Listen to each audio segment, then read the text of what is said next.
respected Comrade Presidium and delegate comrades. I am from Jammu and Kashmir, and you all know how this current regime is propagating the false narrative of peace and normalcy in the region. We have to counter it. Comrades, we are facing challenging situations, and when we all agree that global peace is important, it becomes our collective duty to strengthen the APSA. It should not remain confined to the politically conscious people. It should be broad-based, and other sections of the society should be included. We may or may not agree with them on several issues, but if there is an agreement on peace, we should capitalize the opportunity. We should not ignore them. Peace movement cannot be a pocket organization. It should genuinely build from the grassroots levels. There is an urge among people to have peace with dignity.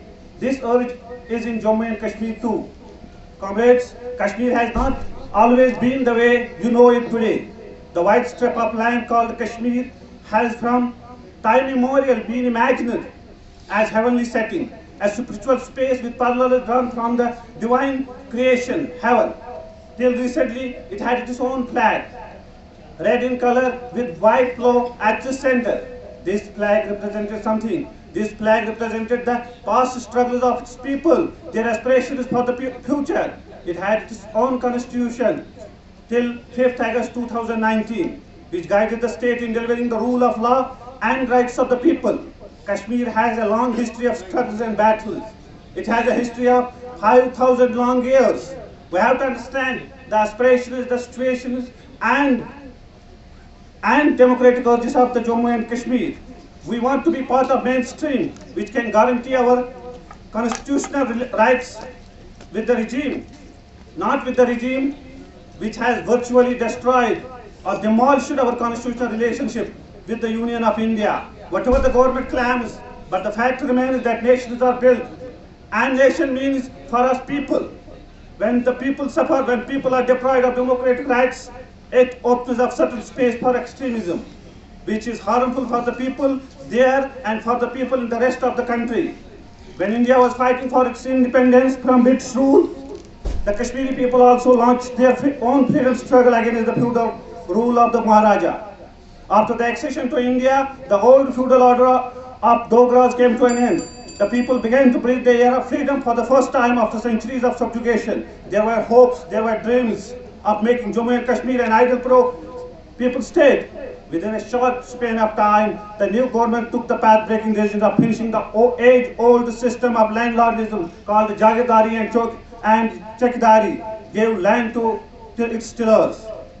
The manifesto of the new government was called the Naya Kashmir, that envisioned to establish a peaceful, prosperous state where there would be equality between the communities of Muslim, Hindus, Sikhs and Buddhists. The BJP government is seen to be desperately trying to destroy that perspective of Naya Kashmir, which was framed through hard and protracted struggles against the autocratic regime and feudal lords by the people.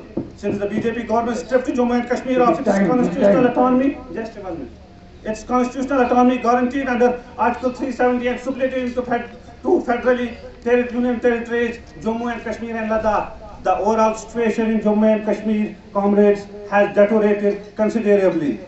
I know the time is very limited, but I would like to end my speech with a quote, with a famous quote from a very progressive and a revolutionary poet, Mahjoor. The Mahjoor gives us the hope, Mahjoor gives us an inspiration for all of us. And I would like to end this speech with those verses. This is in Kashmiri, but I will translate it into English as well, so that you could understand it. The verse goes like this: Valoho Bhagwano, come gardener, now Baharuk Shan paida kar, create the glory of spring. Phalan gul gat karan bulbul, phalan gul gat karan bulbul, make the flower bloom and the bulbul sing. Tutu saman paida kar, give birth to those circumstances. Thank you very much. Thank you.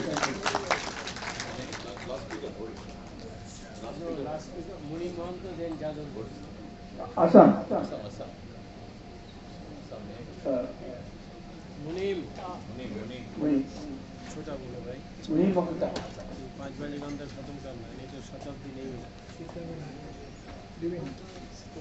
Comrade Presidium,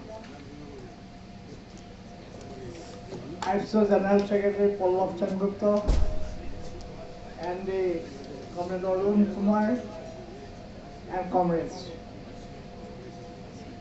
First, I greet Comrade Pallav Chandgupta being elected as the chairman of the World Peace Council. I hope in his leadership, IFSO will advance forward and the peace movement as a globe will be strengthened.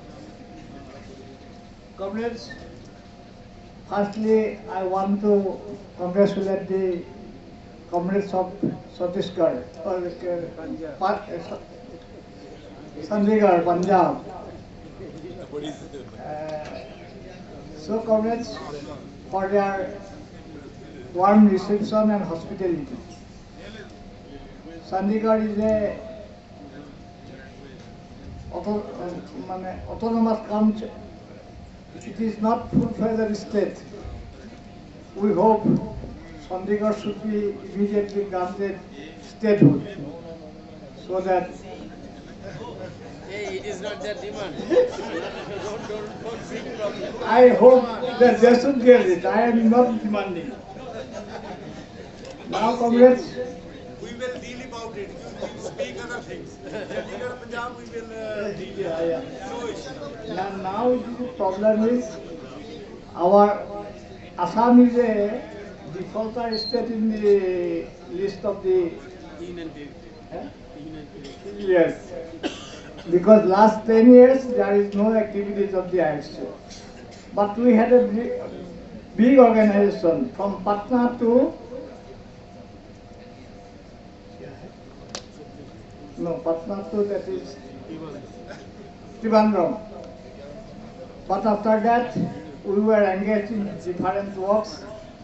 So there is nobody to see the organization. Who was proposed to be the take charge, he was killed by the police, and that in that period the Assam situation became worse. So we could not. Now we have gone for the report of the secretaries, and we have all support to the report. We are mostly agreed to the report, and I assure that in the coming period we will build the organization in our state.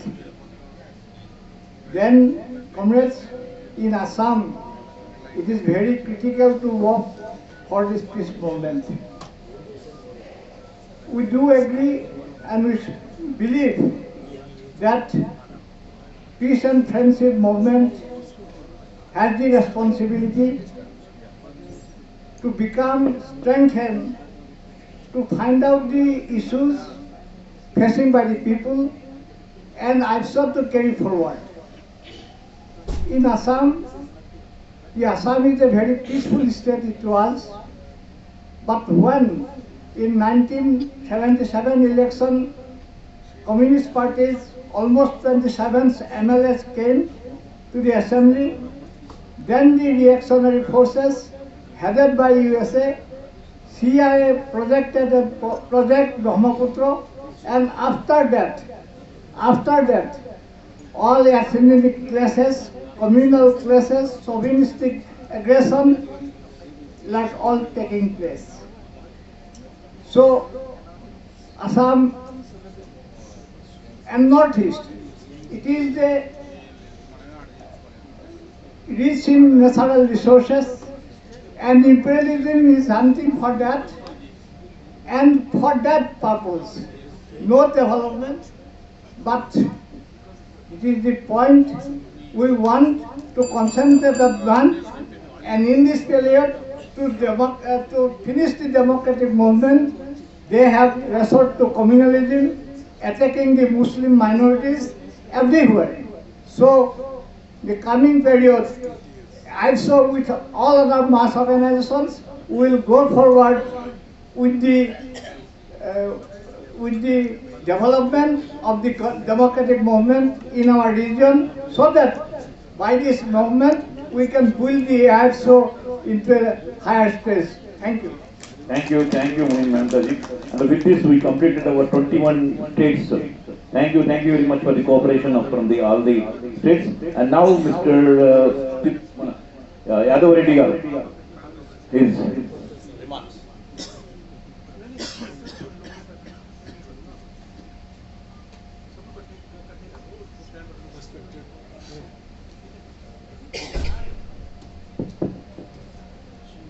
Respected President and office bearers of acts and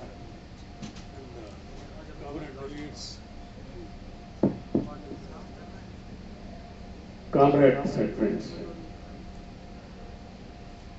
I don't want to take much of your time. I want to make little observations what I observed during this 2 days conference. First of all, I should congratulate and compliment Pallab Sen Gupta for taking over this responsibility for the last 20 years. He has built up this organization from almost from scratches.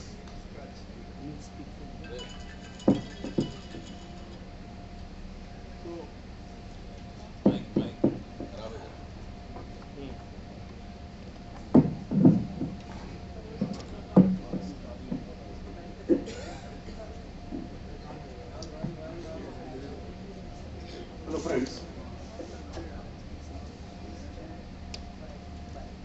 You should not think that he has finished the responsibility of APSO for getting elected to World Peace Council.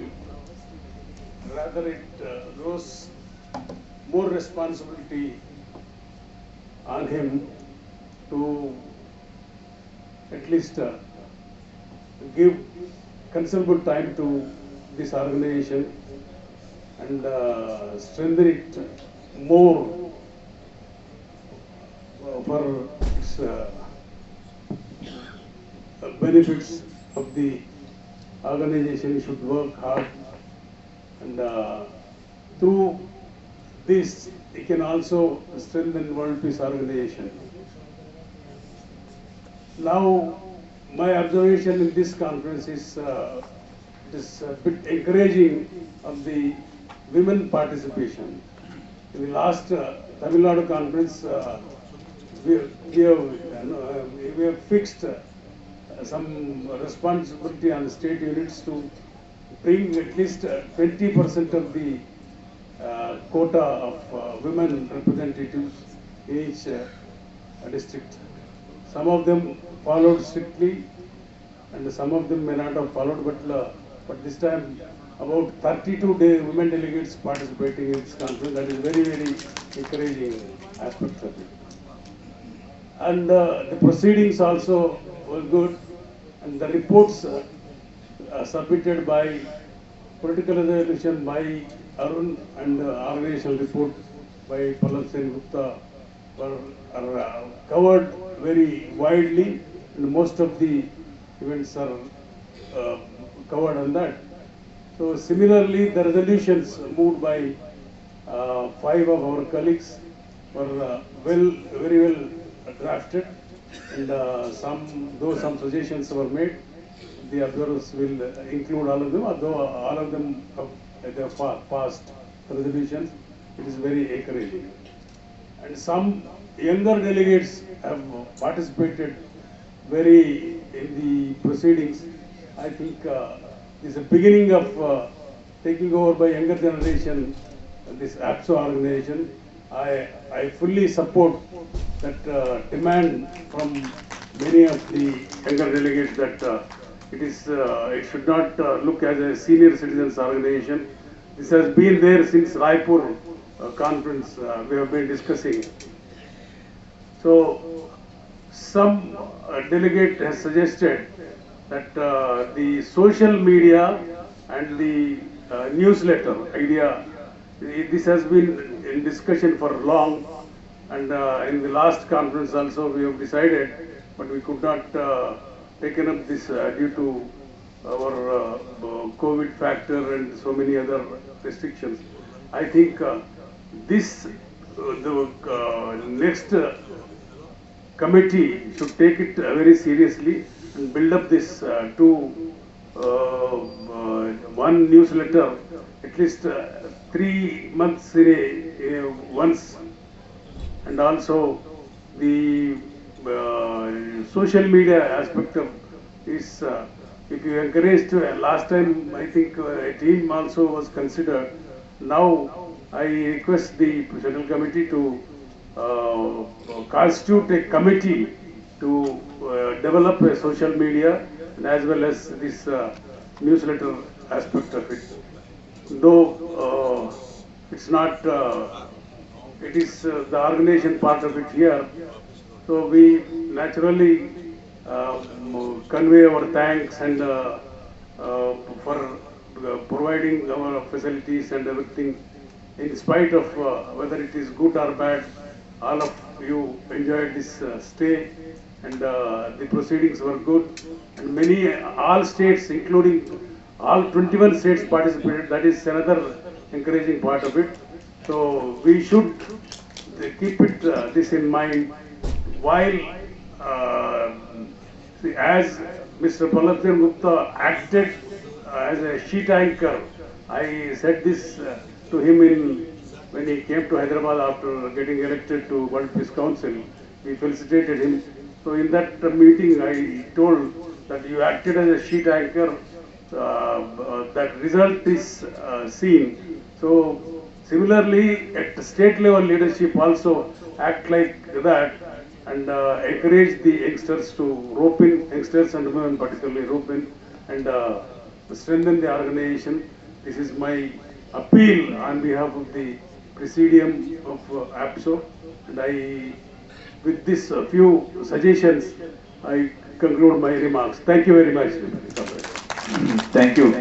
Thank you very much, Yadar dear. Now the very one of the important part of our conference, that is in the Chandigarh Declaration. And I think you got, everybody have this report, Chandigarh Declaration. I think you have. Everybody got it. It's a very important document and it will be presented by our Harjan Singh Bhatt.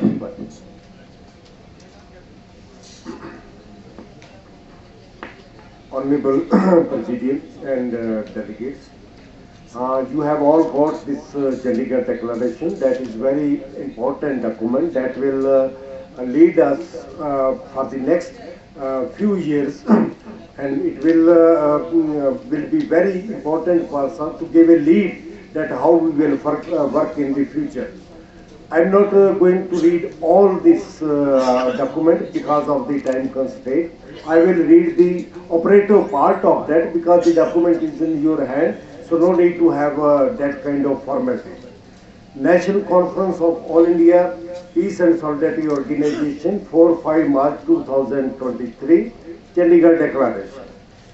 APSO National Conference being held at Chandigarh, in the concluding session, places before you the Chandigarh Declaration, which is for adoption after giving due consideration to the deliberations and discussions to the delegates on the political and organization report and the distinguished guests. Thus, the Chandigarh Declaration is the summarized version of the accumulated thoughts and embracing the perspective, perception and program of our organization for the coming years.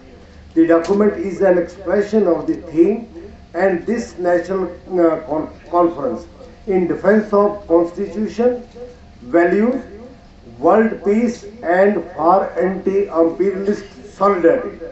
This national conference is being held against the backdrop of some serious and ominous features witnessed both internationally and nationally. Internationally, we witness an aggressive US imperialism which is launching a full spectrum dominance in every sphere, a policy of regime change in the name of US mark democracy, indulging terrorism outfits in different countries, aggressive military exercises individually and along with various countries in different regions of the world, stoking incessant hostility among neighboring countries, unleashing war either overtly or covertly through NATO, trampling of human rights, violation of UN Charter in our country. To our deep concern, we find aggressive pursuance of new liberal policies, encouraging crony capitalism, and the forces bent on imposing Hindutva ideology, overriding the syncretic characteristics of our society in respect of religion, caste, culture, language, and ethnicity. Attack on our constitutional values. A shift in our foreign policy away from the non-aligned independent path. Attack on our federal structure, paving way for centralization.